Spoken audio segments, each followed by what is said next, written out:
કેનિકો હાથ વારી નાખે અને કેનિકો પલટી મારે શું ખબર પડે? આમાં સરકાર ઉથલી પડે.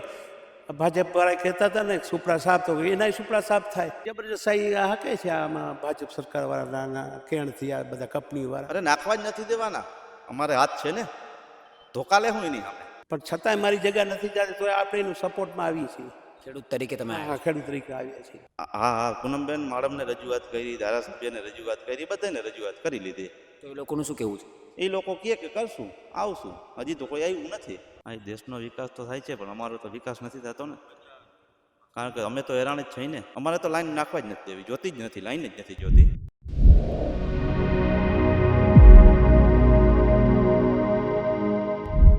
નમસ્કાર, ગુજરાત પ્લસની ટીમ આજે ફરીથી એ જ જગ્યા ઉપર ઉપસ્થિત છે.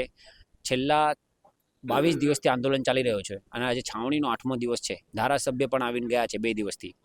હજી સોલ્યુશન આવ્યું નથી ખેડૂતોનું. આપણી સાથે એક ખેડૂત કાકા જોડાયા છે, એમની સાથે વાત કરીશું. શું નામ છે કાકા? રામદેવભાઈ. રામદેવભાઈ, આ જે સમસ્યા ચાલી રહી છે, હા. હજી કોઈ સોલ્યુશન આવ્યું નથી. 2 દિવસ પહેલા ધારાસભ્ય પણ આવીને ગયા હતા, કહીને ગયા હતા કે તમારું મુખ્યમંત્રી સુધી રજૂઆત પહોંચાડીશ, દિલ્હી સુધી વાત જશે. શું લાગે છે? એ બધા ખેડૂતને કોઈ મદદ નથી કરતું, સમજી ગયા? આ કોઈ બધા ભેગા થાય છે, કોઈ સમજી ગયા ભાઈ, એને વળતર તો મળવી જોઈએ ને. બરાબર છે. હા. પણ એવું નહીં, સરકાર એવું કહે છે વળતરના નામે અમે 7,000 રૂપિયા આપીએ. 7,000 રૂપિયા પણ એ ઓછા કહેવાય અટાણે આ મોંઘાઈ પ્રમાણે. પણ 7,000 રૂપિયા સરકાર એવું કે 2,000 રૂપિયામાં ગુજરાન ચાલી જાય ખેડૂતનું મહિને વર્ષે. ના ચાલે, ના ચાલે ને. 2,000 થી શું ચાલે પણ ભાઈ? એવું નહીં, સરકાર તો આપે છે ને 2,000 રૂપિયા દર 4 મહિને. બધાને ક્યાં ખેડૂતોને આપે છે? અમુક બુઢા ગાઈઠાઓને આપે છે, અમુક નધારી માણસ છે એને, સમજી ગયા? એવું પણ 2,000માં ચાલી જાય છે ગુજરાન? ના ચાલે, ના ચાલે જ ને, સમજી ગયા? નથી ચાલતું. નથી ચાલતું. અને પણ આ પાઇપલાઇન નંખાશે, દેશનો વિકાસ થશે. હવે એ તો અમે અભણ માણસ છીએ, પણ આ બધા છે કરવા વાળા, એને વધારે ખબર પડે. પણ અમે બહીના ગામના છીએ, પણ છતાંય મારી જગ્યા નથી જતી તો આપણે એનું સપોર્ટમાં આવીએ છીએ. ખેડૂત તરીકે તમે હા, ખેડૂત તરીકે આવીએ છીએ. ખેડૂતોની મગફળીનો પાક હતો, હા. પાક ઉપર જેસીબી ફરી વળી. હા, એ જબરજસ્તી હાકે છે આમાં ભાજપ સરકાર વાળાના કેણથી આ બધા કંપની વાળા.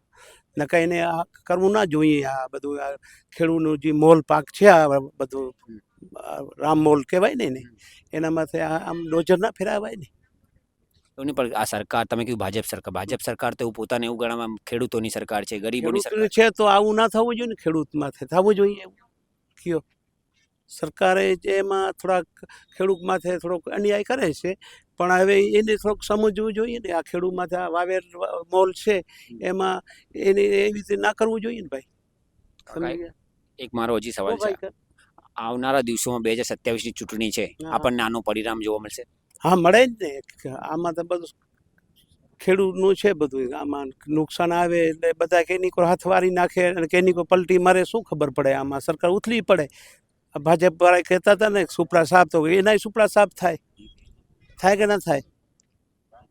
ખેડૂતોને હેરાન છે. ખેડૂત હેરાન જ છે ને. આ બધા બેઠા છે કે ના સારું બેઠા છે? એના ગુજરાન સારું બેઠા છે બધા, કે બધા, સમજે ભાઈ? લઈને નંખાવે છે. શું તમને વાંધો છે? કેમ કે આ તો દેશનો વિકાસ થાય છે ને આપણા. અહીં દેશનો વિકાસ તો થાય છે પણ અમારો તો વિકાસ નથી થતો ને, કારણ કે અમે તો હેરાન જ છીએ ને. આજે આ 7,000 રૂપિયા ગુઠાના જે ભાવ કહે છે, બરાબર, 7,000 રૂપિયામાં એક મહિનાનું ટૂંકમાં છોકરાને વાપરવાય પૂરા નથી થતા સાહેબ. એવું નહીં, પણ સરકાર એવું કે 7,000માં લાખ, 1.25 લાખની આજુબાજુ વીઘાના થયા, બરાબર? 7,000માં ના થઈ રહે? 7,000 રૂપિયા વીઘાના ગુઠાના કીધા તો ટોટલ 1 લાખ રૂપિયા દેવાના છે ને વીઘાના.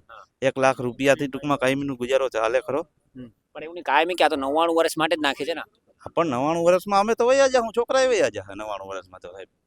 આ બધા છે, આ બધા ઉંમર છે, 99 વર્ષ રહેવાનું છે કોઈ? અને લાખ રૂપિયાથી થાય શું? બરોબર, 1 લાખ રૂપિયા દઈએ, 1 લાખ રૂપિયાથી એને વીઘાનો ભાવ, તો 1 લાખ રૂપિયાથી થાય શું? અમારે તો લાઈન નાખવા જ નથી દેવી, જોતી જ નથી, લાઈન જ નથી જોતી. પણ લાઈન તો પાઇપો તો મૂકીને જતા રહ્યા છે. હા, એ તો પાઇપ તો બંધ કરાવ્યું ને, કામ ચાલુ તો કરી દીધું હતું કામ. એ તો બધા ભેગા થઈને બંધ કરાવ્યું, બાકી અમને એકને તો જવાબ નથી દેતા ને. આ બધા સાથે આવ્યા તો જવાબ દે છે. એવું નહીં, પણ તમારા પ્રતિનિધિત્વ તમારા સાથે ઊભા હશે ને, આપણે ધારાસભ્ય મુરુભાઈ. નહીં, પ્રતિનિધિ આવ્યા ટૂંકમાં, હમણાં 2 દિવસ પહેલા આવ્યા હતા. એ ટૂંકમાં કહીને વયા ગયા કે આમ કર્યું ને આમ કર્યું ને આમ કર્યું ને એમ કીધું છે, પણ ટૂંકમાં અમને કંઈ લાગતું નથી કે ટૂંકમાં કંઈ થાય એવું. મેં કાલે ખેડૂતોની જે મહિલાઓ છે એમની સાથે વાત કરી હતી. આંખોમાં આંસુ હતા, ભાવુક થઈ ગયા હતા બહેનો, કે એમને અમારું મગફળીનો પાક નાના છોકરાની જેમ મોટું કર્યું હોય, એમાં જેસીબી ફરી વળ્યું, શું કહેશો? જોઈએ જ ને, તમે જોવો તો એ લાઈન પાસે તમે જાઓ તો તમને ખબર પડે કે શું છે. અને આ એક એક છોડ કેમ અમે જો હાથી હાંકતા હોય ને તો એક છોડ પડી જાય ને તો એ અમને ટૂંકમાં છે ને અહીંયા લાગી જાય ડાયરેક્ટ જ એમ કે અંદર અંદર અંદર ટૂંકમાં ઘા લાગે એમ. તો હવે એ તો આ બધું પૂરું કરી દીધું આ લોકોએ તો એમ. અને ધરા ટૂંકમાં એમ જબરજસ્તીથી કે નાખવી જ છે એમ. પણ એવું નહીં, આ સરકાર તો પોતાને ખેડૂતોની ને ગરીબોની સરકાર ગણાવે. સરકારને તમે રજૂઆત કરી આ બાબતે? હા હા, સરકારને રજૂઆત તો આ બધી મીડિયાથી સરકારને રજૂઆત જ થાય છે ને સાહેબ. આજે કેટલા દિવસ થયા? 20-25 દિવસ તો થઈ ગયા સરકારને 22 દિવસ રજૂઆત કરી. 3-4 દિવસ કલેક્ટર આગળ જઈ આવ્યા, બધું આપી આવ્યા, બરાબર. એનાથી કંઈ કોઈ થતું જ નથી. અમે તો અહીંયા બેઠા છે એમ. એમને પણ તમે ધારાસભ્ય કે પૂનમબેન માડમ સાંસદ છે આપણા, એમને રજૂઆત કરવા જવું? હા હા, પૂનમબેન માડમને રજૂઆત કરી, ધારાસભ્યને રજૂઆત કરી, બધાને રજૂઆત કરી લીધી. તો એ લોકોનું શું કહેવું છે? એ લોકો કહે કે કરશું, આવશું, હજી તો કોઈ આવ્યું નથી. પણ એવું નહીં, આ તો તમારું વાવણીનું ટાઈમ છે, અત્યારે નુકસાન થાય છે. ખેડૂત પાક ઉપર જ ખેતી ઉપર જ નિર્ભર હોય, આખું ગુજરાન એનું વર્ષનું ખેતી ઉપર જ ચાલતું હોય. આ તો 22 દિવસ તમારા વેસ્ટ થયા છે. જો હજી ના આવે આગળ, તમે લોકો શું કરશો? ગુજરાન કેવી રીતે ચલાવશો? શું કરે ગુજરાન? તો અમારું ચલાવવાના જ છે, ચાલે છે એ તો રીતે ચાલવાનું છે. બાકી તમે આ જો લાઈન જો, પેલી બાજુ ટૂંકમાં વાવણી નથી થઈ તો એ બાજુ જવાય એમ નથી. તો કઈ રીતે જાઉં એમ?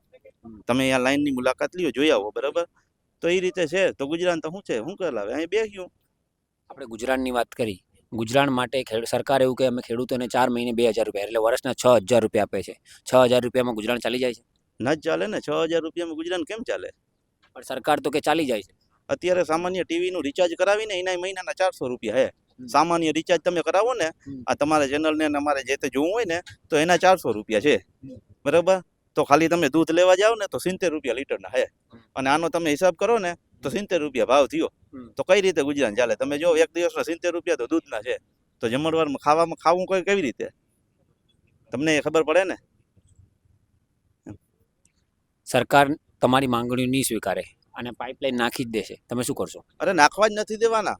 અમારે હાથ છે ને, ધોકા લે હું એની સામે? એમ કઈ થોડા નાખી જાય અમારે ખેતરમાંથી? ખેતર અમારું છે ને. ખેડૂતો તો એવું કે છે સરકાર પોલીસને લઈને આવે છે, એટલે કંપની વાળા પોલીસને લઈને આવે તો પોલીસ લઈને આવીએ તો અમે જાજા ખેડૂત છે ને, એક થોડા છે અહીંયા? ઉપાડીને નાખી જ દેવું બધું. નાખી જ દેવાનું. નાખી જ દઈએ ને તો શું કરે? તો એ યોગ્ય વળતર એટલે કે ટૂંકમાં લાઈન નાખવા જ નથી દેવી, એમ કહેવાનો મિનિંગ છે. હા, અને કદાચ જો નાખવી હોય તો વળતર પૂરું.